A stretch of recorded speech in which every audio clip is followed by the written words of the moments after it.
खुलुमबाय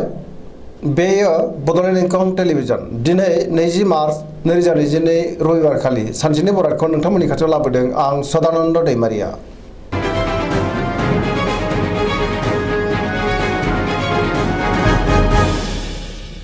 सिगां फरायनो लादों मेष राशि गिबि हांखो अ ल।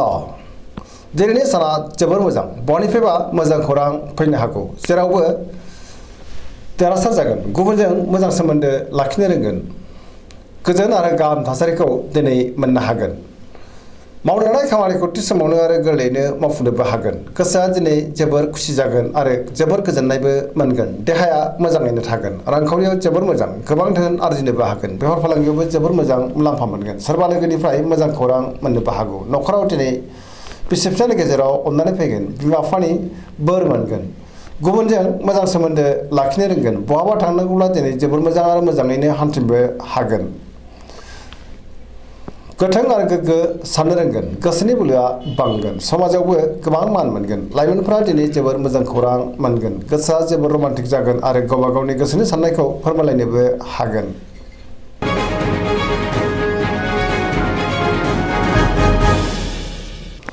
वृष राशि गिबि हांखो इ उ ब। दिनैनि साना जोबोर मोजां सोरजोंबा बाख्नाय जानो हागौ गोसोखौ दिनै जोबोर गोजोननाय मोनगोन गोसोनि बोलोआ बांगोन मावनो लानाय खामानिखौ थि समावनो आरो गोरलैयैनो मावफुंनोबो हागोन समाजाव गोबां मान मोनगोन रांखावरियाव जोबोर मोजां गोबां धोन आरजिनो हागोन बेफार फालांगियाव जोबोर मोजां मुलाम्फा मोनगोन आयाबो बांगोन न'खराव दिनै बिसि फिसायनि गेजेराव अननानै फैगोन बिदा फंबायजों मोजां सोमोन्दो थागोन देहाया मोजाङैनो थागोन गुबुननि थाखाय मोजां खामानि मावनानै होनो हागोन आरो बिसोरनि हेफाजाबखौ मोनफिनगोन जायखि खामानि मावा मानो मोनफ्रोमबो खामानियावनो दिनै जाफुंसारगोन लोगोफोरनि अनसायनाय मोनगोन गोसोनि साननायफोरा मोगथाङाव जाफुंगोन पजिटिभ एनार्जिनि गोहोमबो गोग्लैगोन धोरोमारि बिथिङावबो गोसो दुंखांगोन।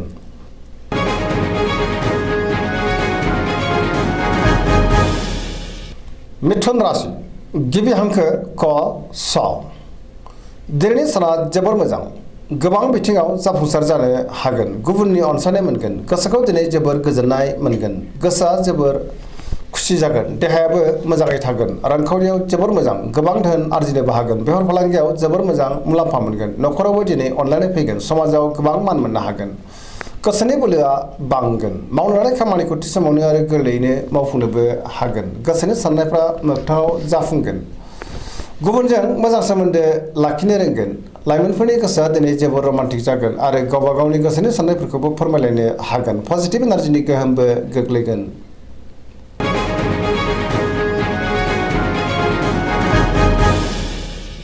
कर्कट राशि गिबि हांखो ड ड ह। दिनैनि साना जोबोर मोजां सोरबा लोगोनि हेफाजाब मोननो हागोन गोसोनि साननायफ्रा मोगथाङाव जाफुंगोन गोसोआव पजिटिभ साननाय फैगोन गोथों आरो गोग्गो साननो रोंगोन मावनो लानाय खामानिखौ थि समावनो आरो गोरलैयैनो मावफुंनोबो हागोन रांखावरियाव जोबोर मोजां बेफार फालांगियावबो जोबोर मोजां न'खराव दिनै अननानै फैगोन देहाया मोजाङैनो थागोन गोसोखौ जोबोर गोजोननायबो मोनगोन गुबुननि थाखाय गोबां मोजां खामानि मावनानै होनोबो हागोन न'खराव बिसि फिसायजों मोजां सोमोन्दो थागोन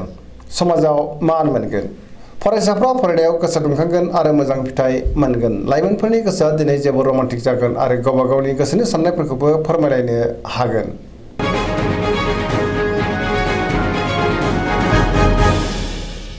सिंह राशि गिबि हांखो म ट।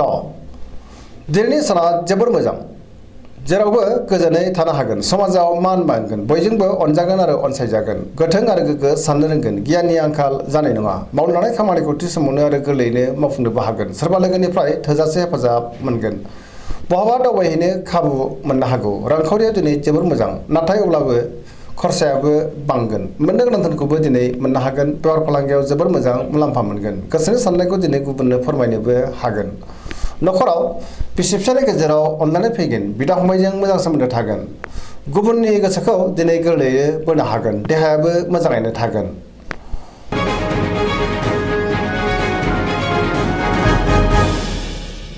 कन्या राशि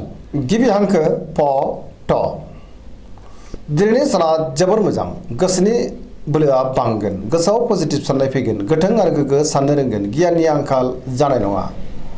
रांखावरियाव जोबोर मोजां नाथाय अब्लाबो खरसायाबो बांगोन बेफार फालांगियाव जोबोर मोजां मुलाम्फा मोनगोन देहायाबो मोजाङै थागोन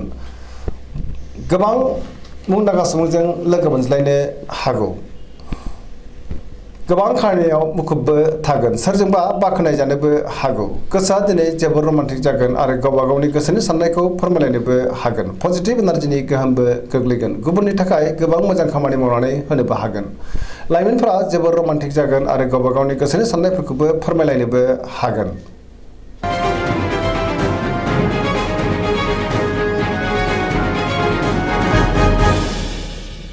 तुला राशि गिबि हांखो र ट दिनैनि साना जोबोर मोजां गोसोनि साननाया मोगथाङाव जाफुंगोन गोसोनि साननायखौ दिनै गुबुननो फोरमायनोबो हागोन मावनानै खामानिखौ थि समावनो आरो गोरलैयैनो मावफुंनोबो हागोन देहाया मोजाङै थागोन रांखावरियाव जोबोर मोजां मोननो गोनां धोनखौ मोननो हागोन नखराव दिनै बिसि फिसायनि गेजेराव अनलायनाय फैगोन बिदा फंबायजों मोजां सोमोन्दो थागोन समाजावबो दिनै गोबां मान मोननो हागोन बेफार फालांगियाव जोबोर मोजां मुलाम्फा मोनगोन गुबुननि गोसोखौ दिनै गोरलैयैनो बोनो हागोन सोरबा लोगोनि थोजासे हेफाजाब मोनगोन गोदान थांखि लानो रोंगोन सेंग्रा सिख्लाफोरनि गोसोआ दिनै जोबोर रमान्टिक जागोन आरो गावबा गावनि गोसोनि साननायफोरखौबो फोरमायलायनो हागोन पजिटिभ एनार्जिनि गोहोमबो गोग्लैगोन पजिटिभ साननो रोंगोन गोग्गो आरो गोथों साननो रोंगोन गियाननि आंखाल जानाय नङा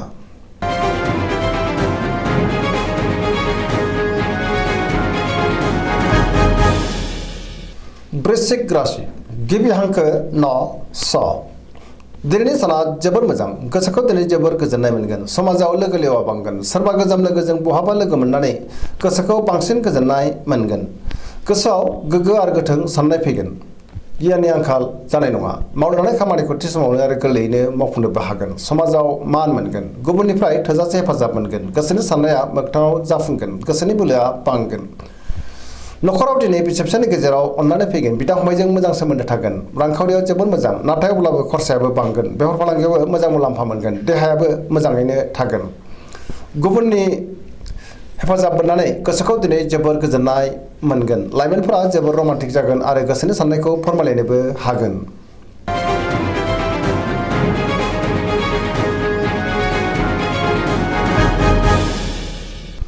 धनु राशि गिबि हांखो ध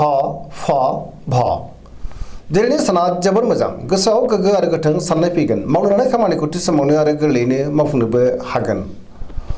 गोसोनि साननायफ्रा मोगथाङाव जाफुंगोन रांखावरियाव दिनै जोबोर मोजां नाथाय अब्लाबो खरसायाबो बांगोन मोननो गोनां धोनखौबो मोननो हागोन बेफार फालांगियाव जोबोर मोजां मुलाम्फा मोनगोन समाजाव गोबां मान मोनगोन देहायाबो दिनै मोजाङैनो थागोन नखराव बिसि फिसायनि गेजेराव अनलायनाय फैगोन बिदा फंबायजों मोजां सोमोन्दो थागोन बहानिफ्रायबा मोजां खौरां फैनोबो हागौ गुबुननिफ्राय मोजां खौरां मोननो हागौ लाइमोनफोरनि गोसोआ दिनै जोबोर रमान्टिक जागोन आरो गावबा गावनि गोसोनि साननायफोरखौबो फोरमायलायनोबो हागोन सरासनस्रायै दिनै साना जोबोर मोजां आरो मोजाङैनो बारग'लांगोन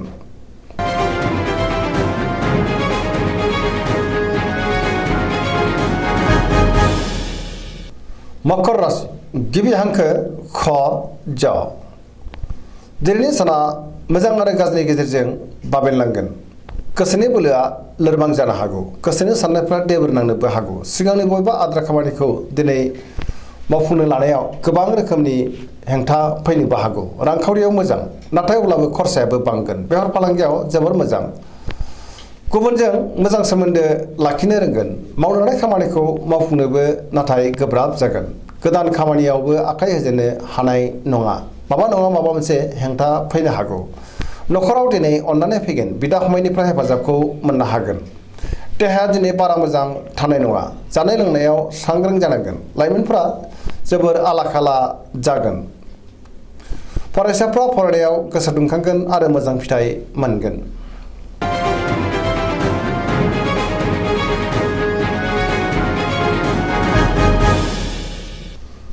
कुम्भ राशि गिबि हांखो ग स स दिनैनि साना मोजां आरो गाज्रिनि गेजेरजों बाबेनलांगोन गोसोआव गोनो गोथो साननाय फैनो हागौ गुबुननि थाखाय नाङा फाङा जेंनायाव गोग्लैनांनोबो हागौ सांग्रां जानांगोन गोसोखौ दिनै जोबोर उसाव-बादाव मोनगोन मावनो लानाय खामानिखौ थि समावनो मावफुंनो हागोन नाथाय अब्लाबो माबा नङा माबा मोनसे हेंथा जालांनो हागौ बहानिफ्रायबा गाज्रि खौरां फैनोबो हागौ समाजाव नाथाय मान मोनगोन गोबां मुंदांखा सुबुंजों लोगो मोनज्लायनोबो हागौ रांखावरियाव मोजां नाथाय अब्लाबो खरसायाबो बांगोन बेफार फालांगियावबो मोजां होनजायो। न'खराव अनलायनाय फैगोन, गुबुननि हेफाजाबखौ मोननो हागोन, बिमा बिफानि अननाय आरिफोरखौबो मोनगोन। बहाबा थाङोब्ला दिनै लामा सामायाव सांग्रां जानाया गाहाम, जाब्रबथायनि आसा दङ। नेगेटिभ एनार्जिनि गोहोमबो गोग्लैनो हागौ।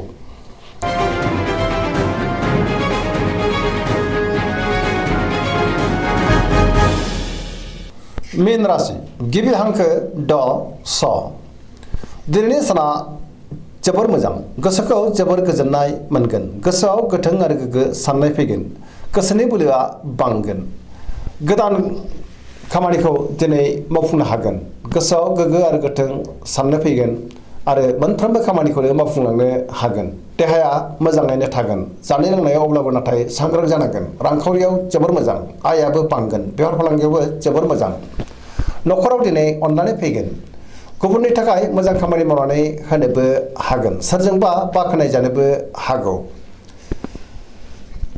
पजिटिभ एनार्जिनि गोहोमबो गोग्लैगोन। गोसोनि साननाय आरो लुबैनाया मोगथाङाव जाफुंगोन। लाइमोनफोरा दिनै जोबोर रमान्टिक जागोन आरो गावबा गावनि गोसोनि साननायखौ फोरमायलायनोबो हागोन। दिनैनि राशि फरायनाया एसेनोसै। जोबनायाव बेखौनो खावलायो जाहाथे नोंथांमोना सानफ्रामबो जोंनि बे बड'लेण्ड इंखं टेलिभिजनखौ नायबाय थायो आरो साबस्क्राइब खालामो, लोगोसे लाइक खालामो आरो शेयार खालामो। एसेनोसै, गोजोन्थों।